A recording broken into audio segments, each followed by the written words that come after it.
Welcome to the B2B Brand180 Podcast, where we deliver the strategies, perspective, and mindset shifts you need to make a 180-degree turn in your branding, leadership, and growth strategies.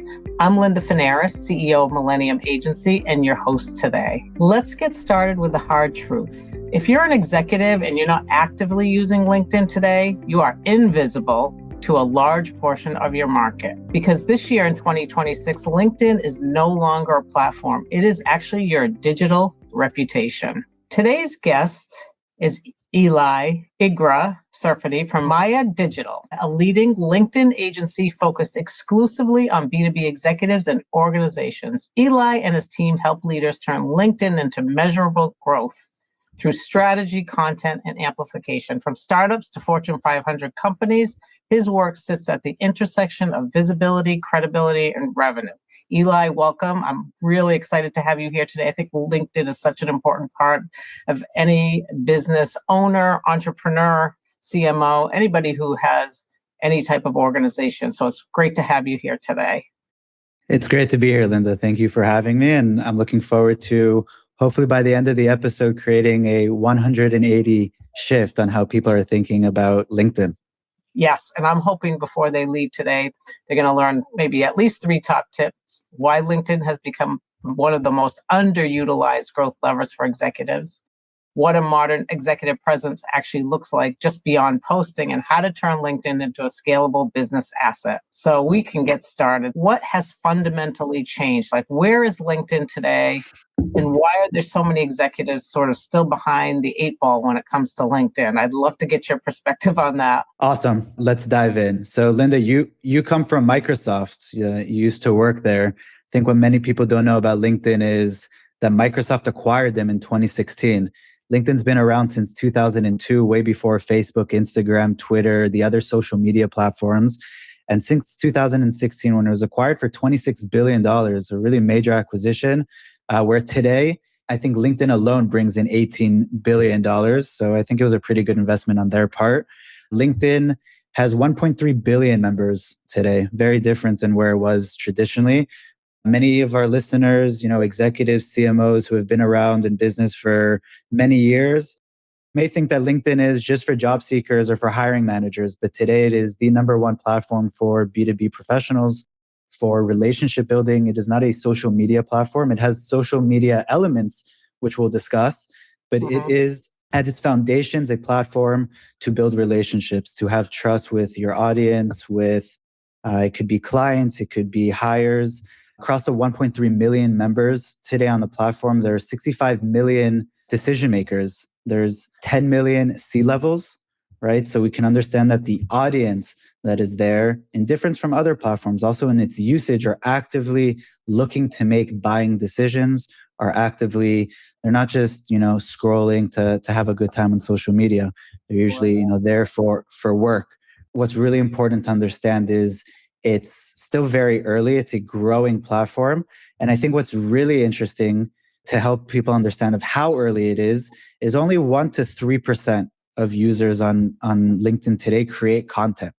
Wow. It's a very, very small amount. So those who decide to get on to the stage and speak, imagine you're in a stadium and around you have every single person who could be of interest. It's your current clients, it's your future clients, you have your partners, you have your investors, you have your employees, your current employees. That's also, for retention, your future employees that you want to hire. They're all just looking to see you, to, visible, to build that relationship with you. That's really what makes it so powerful. So I think that's where it was and where it is today, kind of from a metric standpoint. Yeah, well, that's great. And I think perception and behavior is so unique with executives or CMOs or businesses today as far as LinkedIn is concerned. I think a lot of companies just say, okay, we need to post 3 times a week on LinkedIn, and then that's the end of the conversation around LinkedIn. And that's just honestly, it's not enough for the company to just be active on LinkedIn. I mean, would you agree with that? 100%. It doesn't lie just within the marketing team and, just 3 corporate posts or a post here and there and a repost from the CEOs. A CEO isn't active just because he reshares or has something go up. Really utilizing LinkedIn today is turning it into a centralized growth engine. Is the only platform that we have as individuals and as companies, especially B2B, where we can get every single person onto that platform from the company. So we have the company page, we have the executives, we have the C-levels, we have the VPs, we have the subject matter experts, we have the employees as well. All of them should be on LinkedIn, engaging with each other, which is also influencing the success of the post going up, but also commenting and engaging with, again, investors, clients, partners. It will draw more eyeballs into this ecosystem. And you can't do that with other platforms, right? Where are you going to get, your executives, your employees to really go on Facebook, and it's fragmented across the other platforms. But here, we're able to, for several different objectives, right? It could be for HR, right? A company could be thinking, okay, now we really want to hire better talent. We need more talent. Great. So then there's specific things that we're able to do within LinkedIn and who should be visible. Imagine if your company has employees who are now visible to other employees or job seekers. It's like, great, they can understand why they should be working for your company. If you're looking for sales, again, that's always the easiest to understand of why LinkedIn influences sales. You want to get in front of investors, can also do that. I think what's also interesting and important to note in B2B is 95% of your market isn't looking to buy today, right? 5% is only looking to buy today and actively make that decision. And we know that typical sales cycles in B2B are much longer, 9 to 12 months on average, several stakeholders, and the need for frequency and touch points. So now when you take beyond the founder and you take the employees, you take all the different departments, you take the executives, you take the company page, again, all cohesive on LinkedIn, you're able to really get across different decision makers. You're able to, especially we've been talking about organic. If we put on top of that LinkedIn ads and then do thought leadership ads or do any other campaign, then we're able to be very surgical in who we want to target and get this content in front of. The more that you build there, and the foundations have to be organic, the more you build there and the more you get your organization into LinkedIn, the more you're able to work with. When you're talking about those sort of strategies, are you looking at that from more of an executive perspective or a company perspective? Because I know there's a lot of executives that are not visible on LinkedIn at all. That's more of a corporate focus. I feel like they need to be visible, obviously, but when you're talking about some of these strategies, is it from an executive perspective or a corporate perspective or both? It's from both. So ideally, within the organization, there should be an active company page, right? There's frequently the consideration or discussion, what's more important, a company page or a personal profile?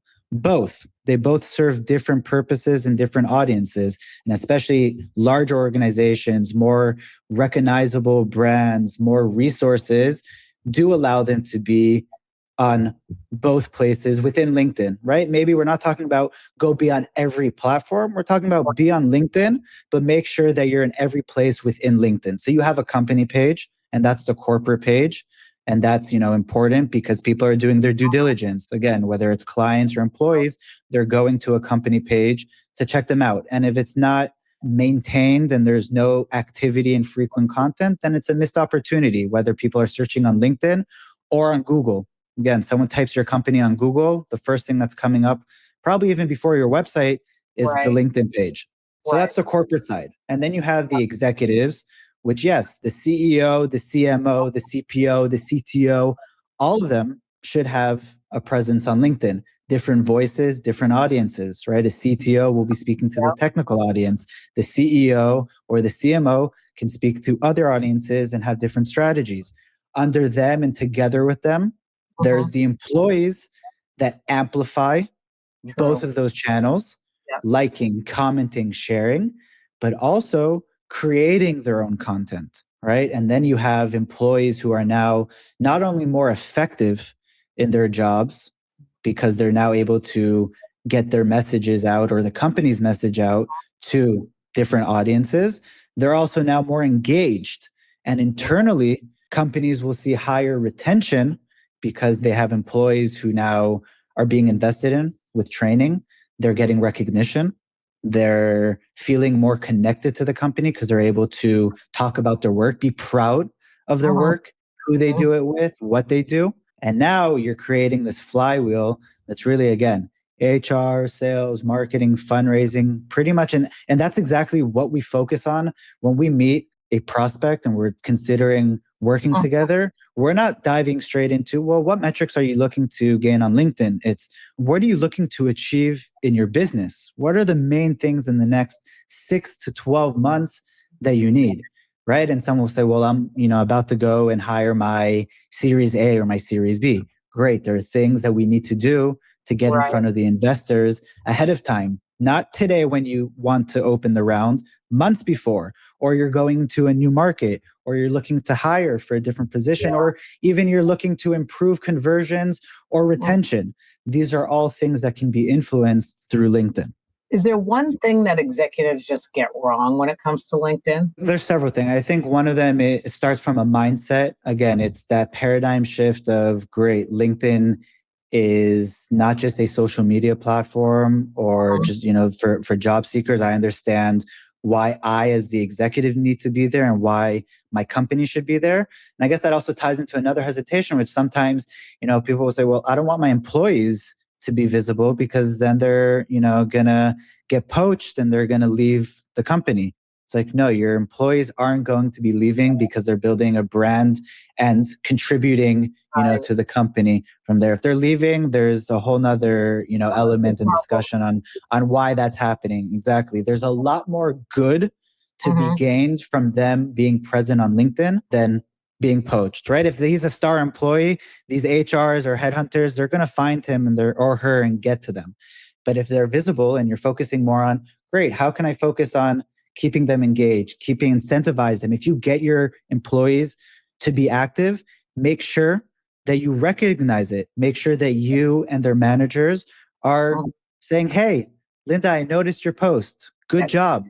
Hey, great engagement. Celebrate them, right? Send it in Slack, do it at the all hands. Get them excited about it so that they understand that it's not just, marketing sent out a nice templated email with a few things, to upload or to like or share. It's like, guys, no. It's not just a side project. This is a core strategy for our company.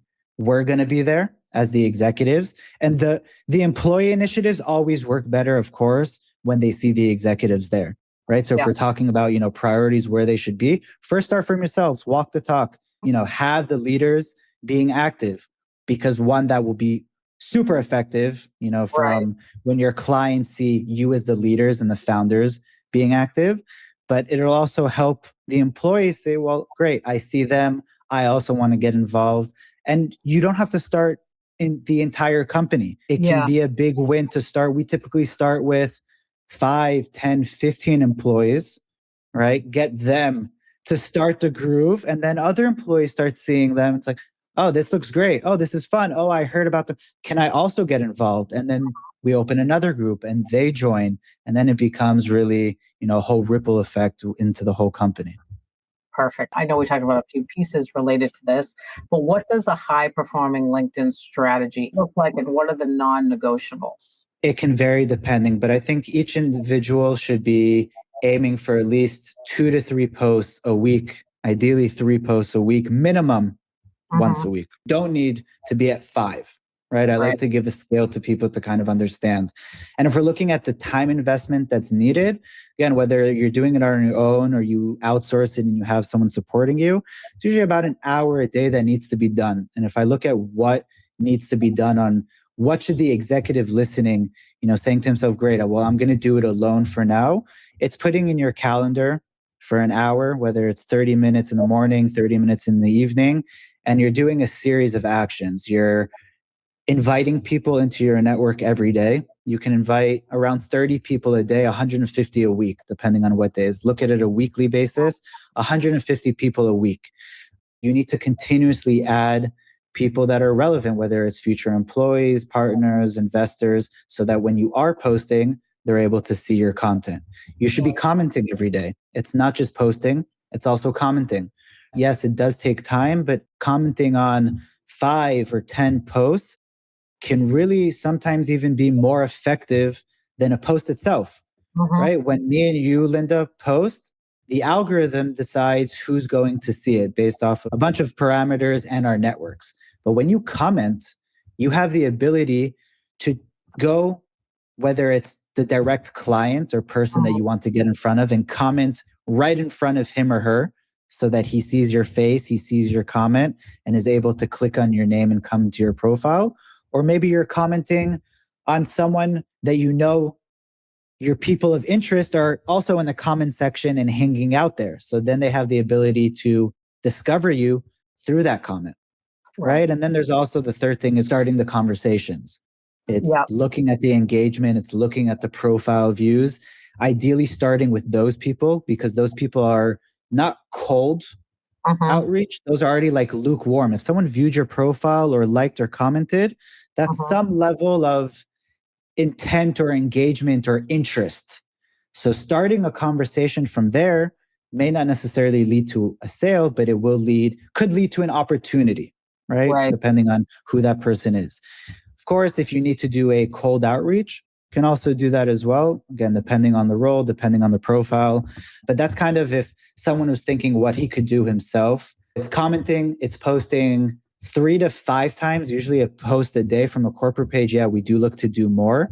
And then LinkedIn ads. Everyone here who hasn't tried LinkedIn ads, and I do want to point out that it's different. People may be looking at LinkedIn today and saying, great, I see LinkedIn saying I can boost a post rather than LinkedIn ads. So the format that I want everyone to be familiar with coming out of this episode, Linda, is called Thought Leadership Ads.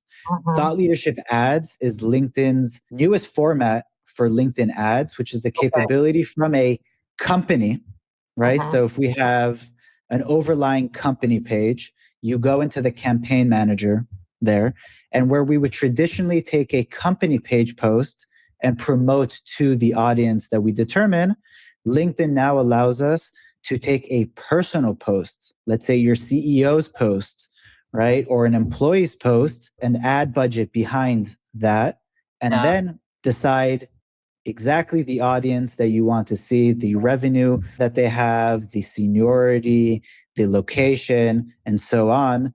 And then they're able to see the personal profile posts at scale.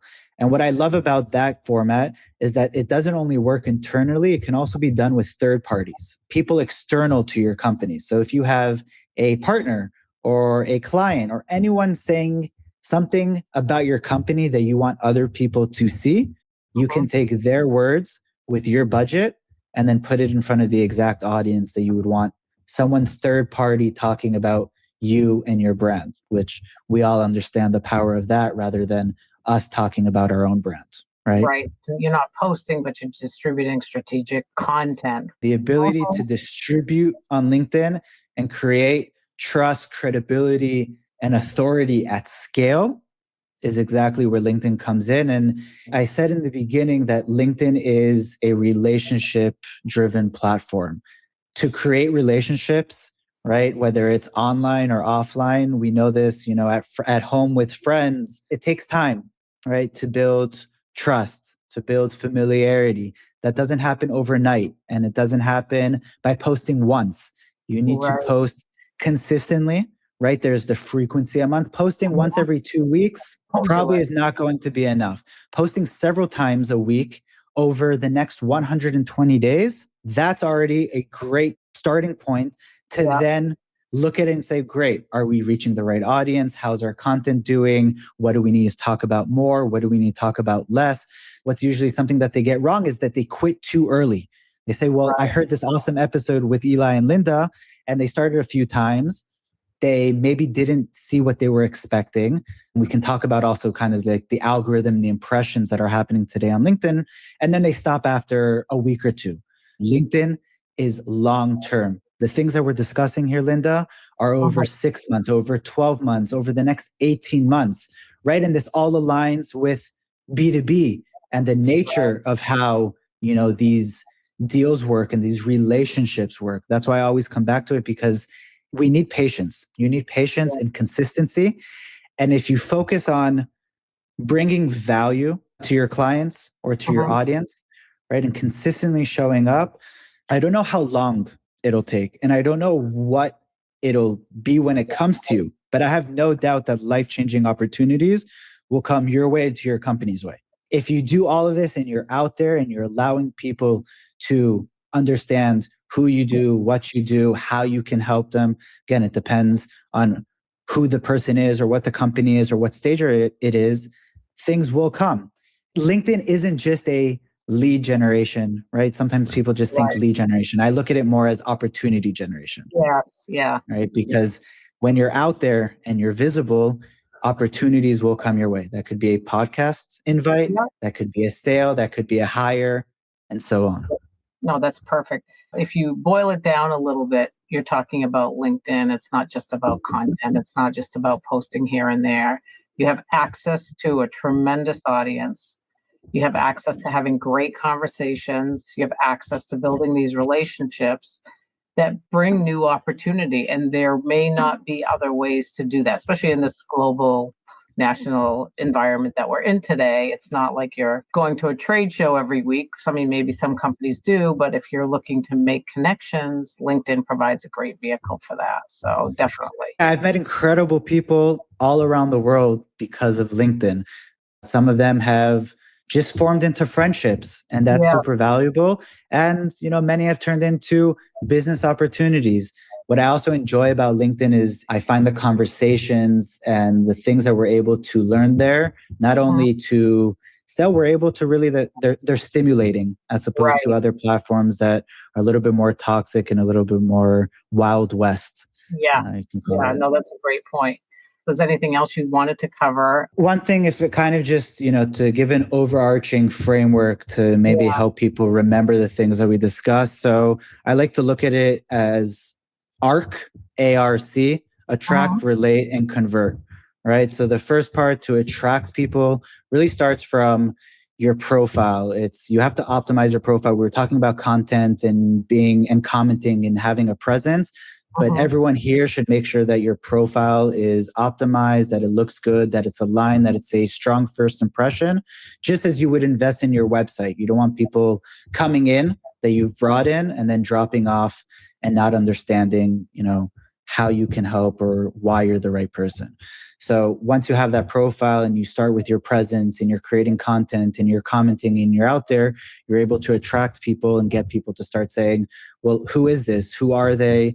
Ask those first questions. From there, the relating part with them, to relate, that takes time, and that you're able to nurture with your content and with your comments as well. And then when the time comes to convert them into whatever the opportunity is, they will be more receptive to it once they've seen you and they become familiar with you and they've built that relationship through that content, through that journey that you've been able to bring them towards. Perfect. That's awesome. So what's the biggest LinkedIn myth executives still believe? That they have to be influencers. Okay, awesome. So if you were to pick one, is it content or engagement? Which matters most? Content. What's the biggest mistake you see consistently? Quitting too early. There you go. And one word that actually defines LinkedIn success in 2026? Consistency. Awesome. Eli, this was a great podcast. I appreciate all your insight on LinkedIn. I think we know LinkedIn is not like optional anymore. It's not a nice to have. It's actually a leadership tool and it's a corporate tool. And executives, I think, who understand that are the ones that will outpace the others. So I would love for you to share how people can get in touch with you, your company.